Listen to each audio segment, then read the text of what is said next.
In the early hours of June 6, 1944, the German commanders stationed along the northern coast of France were roused from their sleep by the sound of distant explosions. To most of them, it seemed at first like another raid. Allied aircraft had been bombing targets across France for months, and nightly alarms had become routine. But what was happening in the English Channel that morning was unlike anything the Germans had faced before. As dawn broke, the mist began to lift, revealing a sight so vast that even seasoned officers could hardly believe their eyes. Stretching to the horizon was a moving armada of ships, thousands of them. Battleships, destroyers, transports, and landing craft of every size. For many German officers peering through their binoculars, the first thought that crossed their minds was that this must be a diversion. The real invasion, they assumed, would come later at Calais, the narrowest point between Britain and France. None of them could yet grasp that what they were seeing was the greatest amphibious invasion in history, an operation whose success would depend not only on courage and combat, but on logistics of almost unimaginable scale and precision. The German High Command had long expected an Allied invasion. For years, they had been building their Atlantic Wall, a massive line of coastal fortifications stretching from Norway down to Spain. Hitler believed that a strong defensive line would make Europe impregnable. Thousands of bunkers, gun emplacements, and concrete barriers had been constructed, and millions of landmines buried along the beaches. But as impressive as these defenses looked on paper, they were riddled with flaws. Many of the fortifications were incomplete, and much of the defense planning was based on outdated assumptions. The Germans expected the invasion to come where the coastline was narrow and direct, the Pas-de-Calais region. Their intelligence suggested that the Allies would strike there because it was closest to England. To reinforce this belief, the Allies staged a brilliant deception campaign known as Operation Fortitude, planting fake radio traffic, inflatable tanks, and dummy landing craft in southeastern England to convince the Germans that their main invasion force was gathering near Dover. The ruse worked so perfectly that even after the real invasion began in Normandy, Hitler and many of his senior generals continued to believe it was only a diversion. While the Germans prepared for a battle in the wrong place, the Allies were working in total secrecy on the most ambitious logistics operation ever attempted. The planning for D-Day began more than a year earlier, involving hundreds of thousands of people across Britain. Factories were redirected to build not only weapons and vehicles, but also the infrastructure of an invasion: landing craft, portable docks, prefabricated bridges, and fuel pipelines. Every piece of equipment had to be designed to fit through narrow lanes, load onto ships, and operate on foreign soil. Engineers built full-scale replicas of the French beaches in Britain to test how vehicles and soldiers could land under fire. Meteorologists analyzed tides, winds, and moonlight to determine the perfect moment for an assault. Every small detail was measured and rehearsed.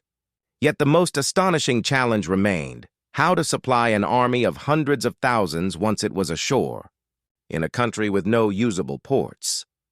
The German High Command assumed that without capturing a major port like Cherbourg or Le Havre, the Allies could not possibly sustain a large invasion force. Ports were the lifeline of any army. Without them, no heavy equipment or fuel could be landed in quantity. But the Allies had foreseen this problem and devised an ingenious solution: the creation of two artificial harbors known as mulberries. These were not small docks, but gigantic floating structures made of steel and concrete, each the size of a city block. They could be towed across the channel and assembled off the invasion beaches within days. They included floating roadways, breakwaters, and piers that could rise and fall with the tide. To make them, British engineers poured more concrete than was used in some of the great dams of the era. The operation was so secret that most soldiers on the ships heading to Normandy had no idea such harbors existed until they saw them being built before their eyes. When the first Mulberry Harbor was completed off Omaha Beach, it allowed cargo ships to unload directly onto trucks that drove along floating causeways to shore. It was an engineering miracle and the key to sustaining the invasion in its first critical weeks. Alongside these floating harbors came another incredible feat: the construction of a pipeline under the English Channel, codenamed Operation PLUTO, Pipeline Under the Ocean. Fuel was one of the most precious resources of modern warfare. A single armored division could consume hundreds of thousands of liters of gasoline per day. The idea of shipping enough fuel in barrels or tanks across the channel seemed impossible.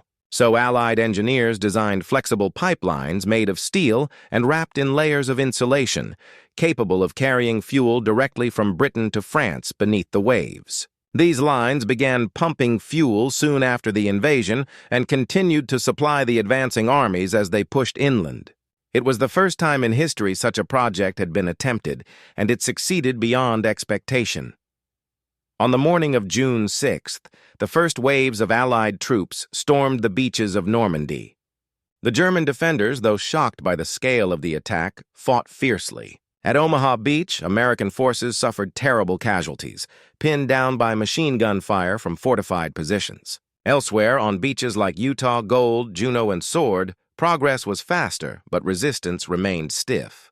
Yet behind the chaos of battle, the vast machinery of Allied logistics began to unfold. Over 5,000 ships carried men and supplies across the Channel that day, supported by 11,000 aircraft. By midnight, 156,000 troops had landed, along with 20,000 vehicles. The beaches were littered with wreckage, but they were also alive with activity. Bulldozers cleared obstacles, engineers laid temporary roads, and cranes began unloading equipment from landing craft. Within 24 hours, an entire city of men, vehicles, and supplies was taking shape on what had been an empty shoreline the day before. For the German High Command, the shock was profound. Reports coming in from the front were confusing and contradictory. Field Marshal Rommel, the commander of Army Group B, was in Germany that day, visiting his wife for her birthday. He had believed that bad weather would delay any Allied landing, and Hitler, who held ultimate control over the armored reserves, was asleep and could not be woken without authorization. As a result, precious hours were lost while German units waited for orders. By the time the scale of the invasion was understood, the Allies had already secured a foothold. Rommel returned to find that the beaches were being flooded with men and material faster than his forces could react. His own inspection of the front in the following days left him stunned. The enemy was not merely landing troops. They were constructing entire ports, airstrips, and roads as if they had planned to build a new continent. German intelligence soon began intercepting reports of the massive supply convoys crossing the Channel day and night. What shocked them most was the efficiency. In the first week alone, the Allies landed over 300,000 men and nearly 60,000 vehicles. Trains and trucks began rolling off landing ships in a continuous stream, followed by tanks, artillery, and even prefabricated buildings. The beaches of Normandy turned into enormous logistical bases, each operating around the clock under constant threat of air attack. Despite this, the flow of supplies barely faltered. The Germans attempted to bomb the Mulberry harbors, but the defenses were so heavy and the replacement parts so well planned that the system continued to function. Even when one harbor was destroyed by a storm 2 weeks after D-Day, the other remained operational, and the Allies quickly adjusted their supply routes. Behind the lines, the organization was equally remarkable. American and British engineers worked tirelessly to lay pipelines, repair roads, and unload cargo. Each item was tracked, cataloged, and delivered to where it was needed. The system became known as the Red Ball Express, a network of truck convoys that would later extend across France as the front moved forward. Thousands of drivers, many of them African-American soldiers, worked day and night hauling supplies to the front lines, often under fire. The discipline and coordination required were staggering. Every bullet, every ration, every liter of fuel had to be accounted for. Nothing like it had ever been attempted, and yet it worked with astonishing precision. German officers who examined captured Allied supply dumps were astounded by what they found. The sheer abundance of materials seemed endless. There were mountains of ammunition, piles of spare parts, food, clothing, and fuel enough to sustain an army indefinitely. The German army, by contrast, was already struggling with shortages. Their supply lines were overstretched, their vehicles lacked fuel, and their transport network had been crippled by Allied bombing. In many sectors, horses were still used to haul artillery. When the German High Command compared its own capabilities to what they saw in Normandy, They realized that the Allies were fighting a new kind of war, one driven by industry, logistics, and organization on a continental scale. One of the most telling moments came when German reconnaissance pilots photographed the Normandy coastline weeks after the invasion. The images showed not chaos, but order, a continuous line of ships unloading onto organized beachheads, with rows of vehicles moving inland along clearly marked routes. The Allies had turned the beaches into fully functioning ports, complete with cranes, warehouses, and repair shops. It was as if they had conjured a floating city from the sea. German analysts studying these photographs wrote in disbelief that such a system should have been impossible to maintain under constant air threat. Yet the Allies' control of the skies made it possible. The Luftwaffe, once dominant, could barely mount an attack. Allied fighter patrols roamed freely, shooting down any German aircraft that dared approach. Without air superiority, the German commanders could only watch helplessly as the enemy's strength grew each day. By mid-July, the Allies had landed more than 1 million soldiers and nearly 500,000 tons of supplies. The Germans were trapped in a nightmare of their own making. Their belief that the Allies could not maintain a beachhead without a major port had been completely shattered. Hitler's generals pleaded for reinforcements, but reserves were tied up elsewhere, particularly on the Eastern Front, where the Red Army was launching massive offensives.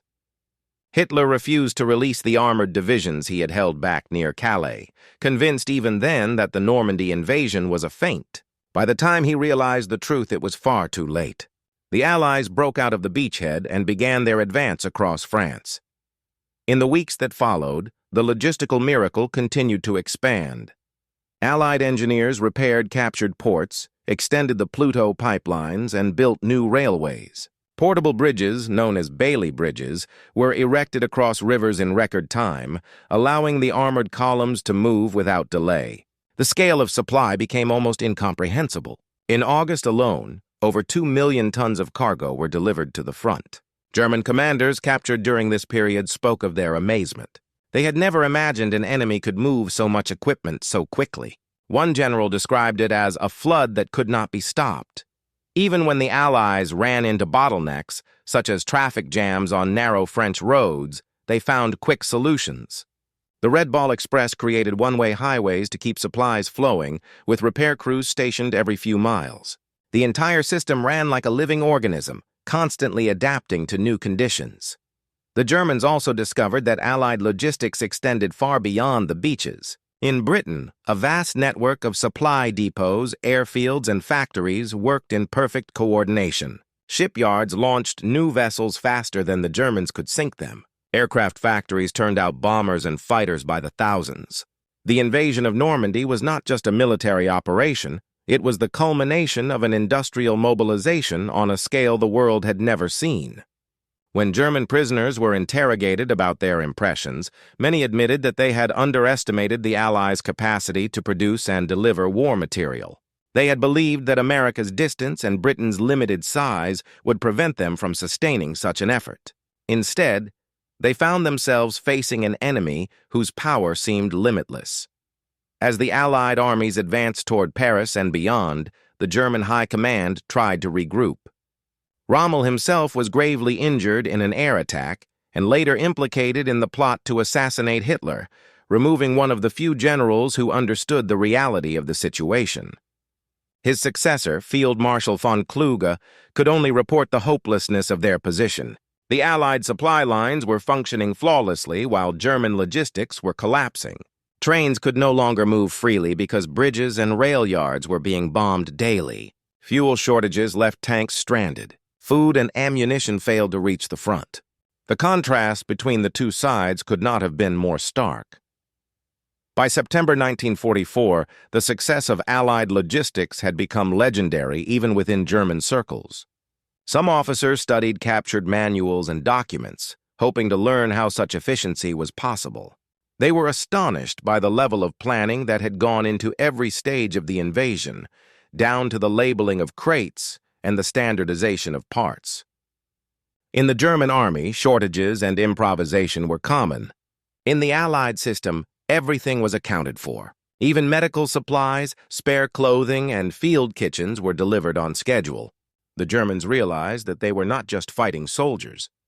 They were fighting an entire system of production, transport, and organization that dwarfed their own. The psychological effect on the German high command was immense. Many began to lose faith that the war could be won. The Allies had demonstrated that their ability to project power was not limited by geography or logistics. They could land anywhere, build their own bases, and sustain operations indefinitely. Hitler's belief in Fortress Europe crumbled under the weight of this new reality. The Atlantic Wall, once hailed as an unbreakable barrier, had been rendered irrelevant by superior planning and engineering. What truly broke German confidence was not just defeat in battle, but the realization that the enemy's industrial and logistical superiority made further resistance futile. In retrospect, historians have often described the D-Day invasion as a triumph of coordination and logistics, as much as of bravery and strategy. The soldiers who stormed the beaches were the visible heroes, but behind them stood millions of workers, engineers, and planners who had built the system that made victory possible. For the German high command, the shock of witnessing this system in action was overwhelming. They had underestimated their opponent not in courage, but in organization. They had believed that the war would be won by tactical brilliance and strong fortifications. Instead, it was won by factories, engineers, and an understanding of logistics that turned the tide of history. In the end, the lessons of D-Day went far beyond the battle itself. The operation proved that with sufficient planning and industrial might, even the most daunting military challenges could be overcome. It also demonstrated that logistics, often overlooked in favor of battlefield heroics, could decide the fate of nations. For the Germans, who had prided themselves on discipline and efficiency, to be outclassed in this domain was a bitter revelation. For the Allies, it was the ultimate vindication of their belief in organization, cooperation, and technology. The shock that D-Day delivered to the German high command was not just the realization that they were being invaded, but that they were facing a new kind of warfare, one that they could no longer hope to match. When the war finally ended less than a year later, many German officers looked back on the Normandy invasion as the moment they knew the conflict was lost. They had seen what industrial power and logistical mastery could achieve, and they understood that no amount of tactical genius could overcome it. The Mulberry harbors, the Pluto pipeline, the endless convoys of the Red Ball Express, these became symbols of a new era of warfare. The shock that rippled through the German command on that June morning in 1944 was more than the shock of invasion. It was the shock of realizing that the modern world had changed the rules of war forever.